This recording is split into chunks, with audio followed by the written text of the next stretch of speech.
अब जो नई सरकार बनी है, जब वह नई सरकार इन मुद्दों पे आई है कि कब्रिस्तान और शमशान वाले मुद्दों पे आई है, जो दिवाली पे कितनी बिजली आई है और रमज़ान पे कितनी बिजली आई है, इस मुद्दे पे सरकार आई है, तो मुझे उम्मीद नहीं है कि ये सरकार कोई काम करने आई है। तो हम याद दिलाना चाहते हैं कि सरकारें इसलिए बनती हैं कि जो व्यवस्थाएं होती है उनको और बेहतर कैसे करें, लोगों की सेवा कैसे करें। तो मैं कहना चाहूँगी कि जो सेवाएं हमको देनी है अब नई सरकार को, उन पे काम करना चाहिए। और मैं साथ में ये कहना चाहूँगी कि जो व्यवस्थाएं समाजवादियों ने दी थी उत्तर प्रदेश की जनता को, जो व्यवस्थाएं समाजवादियों ने दी थी, जैसे वो यूपी 100 हो, चाहे वो 1090 महिलाओं के लिए सेवा शुरू की गई थी, चाहे वो एम्बुलेंस सेवा हो, चाहे वो हमारी गर्भवती महिलाओं के लिए सेवा शुरू गई थी, सब बंद कर दी गई है और कोई नई व्यवस्था नहीं दी गई है।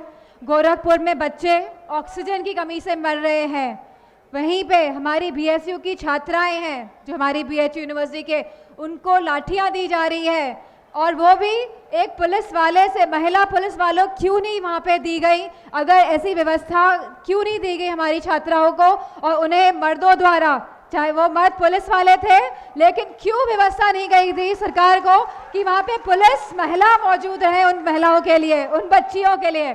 तो क्या ये सरकार इसलिए आई है कि हमारी बेटियों को, हमारी बच्चियों को लाठी बरसाए, या हमारे शिक्षा मित्रों पे लाठियां बरसाए, या हमारी आंगनवाड़ी कार्यकर्ताओं पे लाठियां बरसाए? तो मैं समझती हूँ ये लाठी वाली सरकार आई है और इन्हें कोई काम नहीं करना है, खाली झूठ फैलाने का काम करना है और समाज को विभाजित करने का काम करना है। तो मैं समझती हूँ आज का जो ये अधिवेशन बुलाया गया है, इसमें राष्ट्रीय अध्यक्ष जी की तो बहुत बड़ी जिम्मेदारी अब बनती है, मैं समझती हूँ, क्योंकि पार्टी को आके लेके जाना है और चुनाव बहुत नज़दीक हैं, जैसे सब बता रहे हैं 2018 के अंत में ही चुनाव होने जा रहे हैं। और ये अब आप सबकी भी जिम्मेदारी बनती है कि आप लोगों तक बातें पहुंचाएं, जो समाजवादी पार्टी के जो उसूल हैं, जिसमें हम नेताजी ने हमें बढ़ना सिखाया है कि शिक्षा मुफ्त हो, सिंचाई मुफ्त हो, गरीबों के साथ खड़े होएं, किसानों के साथ हम लोग खड़े होएं और पिछड़ों के साथ खड़े होएं। ये इन सब चीज़ों को लेके हमें आगे बढ़ना है और मुझे पूरी उम्मीद है कि हम सब ये जिम्मेदारी बखूब निभाएंगे। इन्हीं शब्दों के साथ मैं आप सबका धन्यवाद करती हूँ, जितने लोग मंच में मौजूद हैं सबका धन्यवाद करती हूँ। धन्यवाद।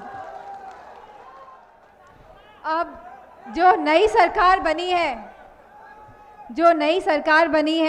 जब वह नई सरकार इन मुद्दों पे आई है कि कब्रिस्तान और शमशान वाले मुद्दों पे आई है, जो दिवाली पे कितनी बिजली आई है और रमज़ान पे कितनी बिजली आई है, इस मुद्दे पे सरकार आई है, तो मुझे उम्मीद नहीं है कि ये सरकार कोई काम करने आई है। तो हम याद दिलाना चाहते हैं कि सरकारें इसलिए बनती हैं कि जो व्यवस्थाएं होती है उनको और बेहतर कैसे करें, लोगों की सेवा कैसे करें। तो मैं कहना चाहूँगी कि जो सेवाएं हमको देनी है अब नई सरकार को, उन पे काम करना चाहिए। और मैं साथ में ये कहना चाहूँगी कि जो व्यवस्थाएं समाजवादियों ने दी थी उत्तर प्रदेश की जनता को, जो व्यवस्थाएं समाजवादियों ने दी थी, जैसे वो यूपी 100 हो, चाहे वो 1090 महिलाओं के लिए सेवा शुरू की गई थी, चाहे वो एम्बुलेंस सेवा हो, चाहे वो हमारी गर्भवती महिलाओं के लिए सेवा शुरू गई थी, सब बंद कर दी गई है और कोई नई व्यवस्था नहीं दी गई है। गोरखपुर में बच्चे ऑक्सीजन की कमी से मर रहे हैं, वहीं पे हमारी बीएचयू की छात्राएं हैं जो हमारी बीएचयू यूनिवर्सिटी के, उनको लाठियां दी जा रही है, और वो भी एक पुलिस वाले से। महिला पुलिस वालों क्यों नहीं वहाँ पे दी गई? अगर ऐसी व्यवस्था क्यों नहीं दी गई हमारी छात्राओं को, और उन्हें मर्दों द्वारा, चाहे वो मर्द पुलिस वाले थे, लेकिन क्यों व्यवस्था नहीं गई थी सरकार को कि वहाँ पे पुलिस महिला मौजूद है उन महिलाओं के लिए, उन बच्चियों के लिए।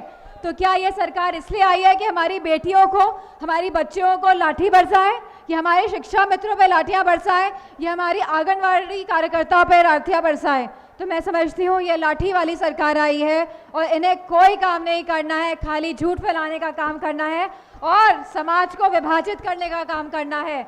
तो मैं समझती हूँ आज का जो ये अधिवेशन बुलाया गया है, इसमें राष्ट्रीय अध्यक्ष जी की तो बहुत बड़ी जिम्मेदारी अब बनती है, मैं समझती हूँ, क्योंकि पार्टी को आके लेके जाना है और चुनाव बहुत नज़दीक हैं, जैसे सब बता रहे हैं 2018 के अंत में ही चुनाव होने जा रहे हैं। और ये अब आप सबकी भी जिम्मेदारी बनती है कि आप लोगों तक बातें पहुंचाएं, जो समाजवादी पार्टी के जो उसूल हैं, जिसमें हम नेताजी ने हमें बढ़ना सिखाया है कि शिक्षा मुफ्त हो, सिंचाई मुफ्त हो, गरीबों के साथ खड़े होएं, किसानों के साथ हम लोग खड़े होएं और पिछड़ों के साथ खड़े होएं। ये इन सब चीज़ों को लेके हमें आगे बढ़ना है। और मुझे पूरी उम्मीद है कि हम सब ये जिम्मेदारी बखूब निभाएंगे। इन्हीं शब्दों के साथ मैं आप सबका धन्यवाद करती हूँ। जितने लोग मंच में मौजूद हैं सबका धन्यवाद करती हूँ। धन्यवाद।